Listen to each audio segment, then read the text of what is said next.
Hello and welcome back to my garden. Today we are going to do the vegetable garden tour. As I stated in previous videos, I'm going to start doing a few more tours just to give you guys a peek at what's going on here around the garden. And there's still a bunch of stuff to plant, but it's been raining. We just had rain yesterday. Today is, as you can see, bright and sunny. And tomorrow we're going to be getting a lot more rain. Well, a couple inches, inch and a half, something like that. Either way, let's see what's going on in the vegetable garden here during springtime.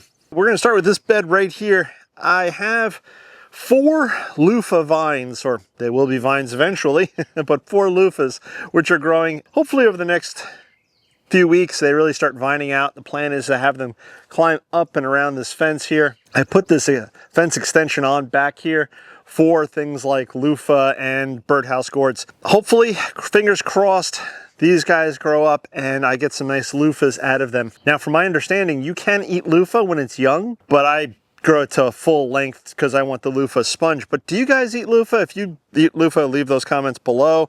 I have a couple of small basils right here. The bees love the basil flowers. Dotted along right up front here, I have some nasturtiums. I forget what variety this is. I believe it's like a dark red, black, almost black colored flower. And what I have in the middle is supposed to be mullein. My wife wanted me to grow that last year. I started to grow it, then it died or something, I can't remember, but I'm trying it again. And I have a bunch of seedlings over here, which are very hard to see, but hopefully over the next few weeks / months, they start growing in. Now, the mullein won't flower this year if it survives, but it will flower next year. Let's take a look at the next bed. In this bed, I'm doing something that I've never done before, which is grow squashes in a raised bed. I've had my raised beds for a number of years and I've always grown my squashes in ground, but last year Peter Cottontail came along and he started eating, or at least chewing at the bases of many of the squashes, thus killing the plants. So this year I'm trying spaghetti squash back here, and then up here I'm doing lemon squash. So it's a smaller, almost looks like a big lemon. I have several seedlings which have already come up, which is fantastic. I really kind of only want 2 to go up on either side. So I have 2 over there, I have 3 over here. We'll see which ones grow bigger and stronger. Nothing from the spaghetti squash though yet, and hopefully though, over the next few days, it starts to emerge. On either end, I have Kilimanjaro marigold. Really nothing to see here. They're still very small seedlings, but hopefully when we do our summer tour, there'll be nice, big, flowering, bushy plants. In this bed right here, I have contender bush bean. They're starting to flower now, which is fantastic. So hopefully in the next couple of weeks, I start getting beans out of these. I've never grown contender bush bean before. I don't even know what it tastes like. Hopefully it tastes wonderful as the Blue Lake 47s do, but we will see. Over here, I have several different varieties of garlic, and many of them look like they're getting ready to be harvested, and I'll probably start harvesting these next week, and we will see what we get. I'll bring you guys along for that, of course. Back over here is my bed of turmeric, and if you guys have been watching for a while, you know that last year I grew a whole big bed of turmeric. It was fantastic, had a huge harvest. We kept some for ourselves, and then I gave away a ton. And of course, I kept some aside so I could re-sow into this bed, and they are all coming up. Well, I think I planted something like 6. 1, 2, 3, 4, yeah, 5, 6 in the middle. Even if they all didn't come up, there's just from these few plants, there's a lot of turmeric root. We'll see what the harvest brings this year. The bed up here is my much neglected, shall we say, herb bed. I have sage growing right here. I have a little bit of chives growing in the front there. And then I have thyme also growing in this bed. The bed itself has probably sunk down 6 to 8 inches. So I'm thinking at the end of the season, I may try to dig up and save the sage, the thyme, the chives, whatever, and then I'll refill and replant the bed next year. I can put everything into the greenhouse over the winter. But for now, everything is growing and smells good. Let's look at the big bed here. Bed here, I've got a lot of things going on. Up front, I have 2 pepper plants, and they're sort of dwarfed by the tomatoes right here, which I'll talk about in a second. I have El Jefe, which has some fruit on it, and this one is a Red Knight sweet pepper. Now, both of these were overwintered in the greenhouse from last year. Dug them up from the in-ground beds, overwintered them, and now they're growing here in the raised bed, and they're both looking pretty good. I've got German chamomile up front here and a couple of nasturtiums.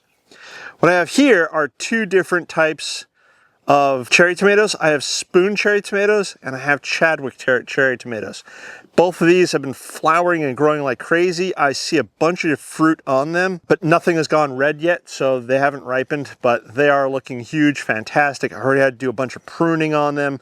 I'm probably gonna have to come back and do some more pruning because they're just out of control here, but they are looking good and healthy. And on the back side over here, I have a couple of sweet basil plants. They've been leafing. They're not as big as I thought they would have gotten, and I think part of that is because they're getting a lot of morning, early afternoon shade from the tomatoes, which is fine because it slows their growth, and I don't have to worry about them bolting. I have my one raised bed here, which I think I built last winter, and I've been filling it with small logs, sticks, grass clippings, cardboard, and my plan was basically just kind of use it like a compost bin, continuously putting stuff into it, and I'll continue to do that this year and over the winter. And as the bed gets filled, obviously everything that's on the bottom will be breaking down and this will sink, and I'll continue to add to it throughout the winter. So then hopefully next spring I'll add 6 to 8 inches of raised bed mix into it, and then I'll plant something or other into it next spring. But for now, I'm just putting in, like I said, food scraps, grass clippings, logs, etc., using it as like a giant compost pile. Over here, I have some garlic. I believe it's 2 different varieties, Deerfield Purple and Romanian Red. They're doing pretty well. I'll probably harvesting in the next couple of weeks. In the back of this bed, I was supposed to grow lemon gem marigold, but unfortunately, for whatever reason, the seed just never took. Not sure why, but I think after the garlic is harvested, I'm going to top off the bed with some fresh raised bed mix, 2 or 3 bags, and then I will probably do beans in the front, and I will do some sort of new marigold here in the back. Back over here, I have my onions, a couple of different varieties here, and they're doing really well, and they're all starting to bulb up, which is really exciting. Right here, I have my peanuts, and last year I planted my peanuts in rows, and I did a lot of plants per bed. But what I discovered is that peanuts don't grow from the roots, they grow from the stems. So what happens is the plant comes up, throws out its stems, and then there are like tendrils or spikes that go into the ground. That's where the peanuts grow from. And I did get a lot of peanuts last year from the couple of beds that I grew. But this year I thought I'd try an experiment. So I have one bed here. I have the plants down the middle here. Looks like I've got 4 or 5. There's a small one at the end there. And my thinking is that they'll grow out and drop down. So they will fill the bed out and they'll put all their spikes into the ground. So most of the plant will be inside the bed. Last year, the problem I had is I had a lot of branches or a lot of stems hanging over the side. Therefore, I missed out on all those potential peanuts I could have had. That's my thinking, my hope. We'll see. In this bed right here, I have my Richmond green apple cucumbers that my wife loves. They're growing up currently. They're doing well. Nice big leaves. At the end, I think it's in shot, there's another nasturtium. I had one left over, that's where I stuffed it. I have a very sick and sad looking bean here. Not sure why, but that's okay. I have a couple of other plants which look really good. Apparently, I have a couple of volunteer tomatoes. I'm gonna let them grow, see what happens. Chances are I won't get any good fruit off of them, mainly because of the insect pressure down here, but we will see. Along the front here, I have some more nasturtiums. So again, hopefully they'll be flowering come midsummer. We will see. Nasturtium is also supposed to help keep certain bugs away. I don't know if it's gonna work with the tomatoes, but again, we will see. Let's see what's growing in the other bed. Over in this bed, I had a lot of peas. In fact, this is the last pea plant, and I will go over this later.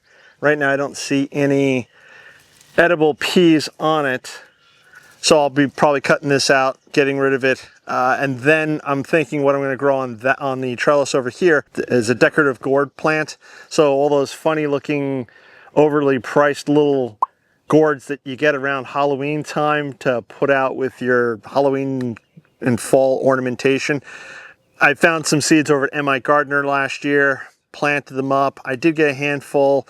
So this year I'm going to try to do the same thing, but I'll do it here in the raised bed and we'll see what happens. In the middle, I have some much more healthier looking Bush Lake 47 beans. And then I've got some German chamomile and again, some nasturtiums. Over here, I have another I don't know if you want to call it a failure, but definitely not as successful as it could be. Onions. I have red Creole up here, so it looks like I have 2 to 3 or maybe 4 plants which are growing.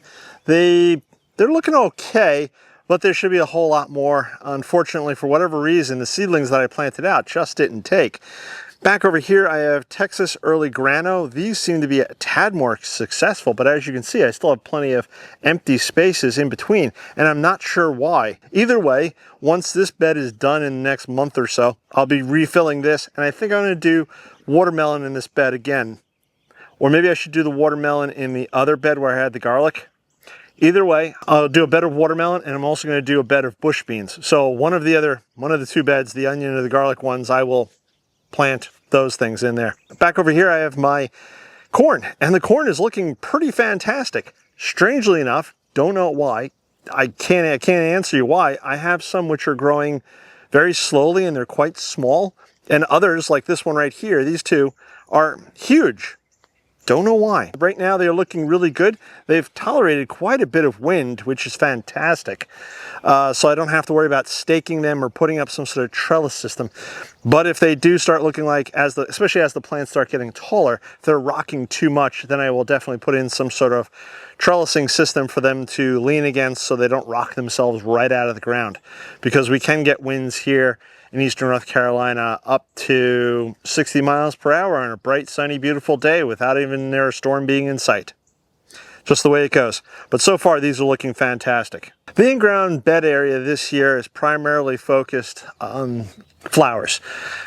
It kind of looks like a cut flower garden, so we'll call it the cut flower garden. But it's really a lot of the flowers and the plants that I can't grow out in the flower garden because the deer will eat them, and yet I really want to grow them. Zinnias, black-eyed Susans, even echinacea, the deer will nibble on them and munch on them out in the flower garden. So I've been growing them here, and so far so good. We'll talk about this further down the road, but what I do want to talk about is the garlic that's here in these beds. They're looking pretty good. Again, it's not all of the bulbs took off, not all the cloves that I planted took off, which is a little strange and disappointing. Not sure why, but many of the varieties are growing here, and again, probably harvested in the next couple of weeks.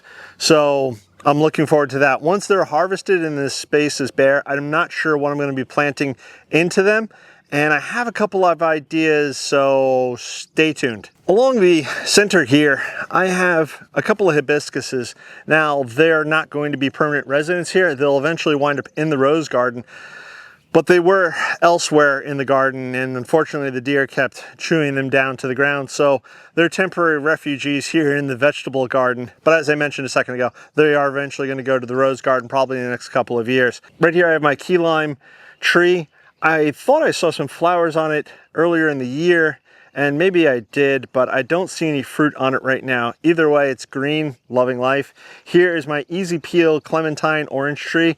Again, looking good, looking full of life. It had a ton of flowers, but I do not see any fruit on it, and it may not fruit this year. We did get a couple of fruits off of it last year, which was fun. And then up front here, I have my 2 lemon trees, my Meyer lemon trees. They're also looking pretty good. The citrus trees will stay here in the vegetable garden, at least for the foreseeable future. Who knows what'll happen? Maybe somewhere down the lines, I will plant them out in the garden, but I don't think so because we can get those really cold nights, below freezing here in eastern North Carolina, 20 degree, 15 degree nights, and that will definitely defoliate the trees, if not stunt and or kill them. So I'm not sure. There's just one more thing I want to show you guys. Back here, I have sort of my shrub nursery. A lot of shrub cuttings, couple other things. I have a little pine tree, which I'm trying to grow into a bonsai. Don't know how that's going to work out. A couple of different succulents. But I need to take more cuttings, which I'll be doing in the upcoming weeks, and also I need to repot some of these cuttings because they're getting quite large and they not going to do well in the small little cups that they're in. So I'll be doing that also over the next few weeks. I won't bore you guys with that because it's nothing too exciting, but that's what's happening here. Up front here though, I have obviously the potting bench. And as you can see, we're getting pretty bare, which is good. And this is the leftover angel wings plant that my wife had. So I potted that up.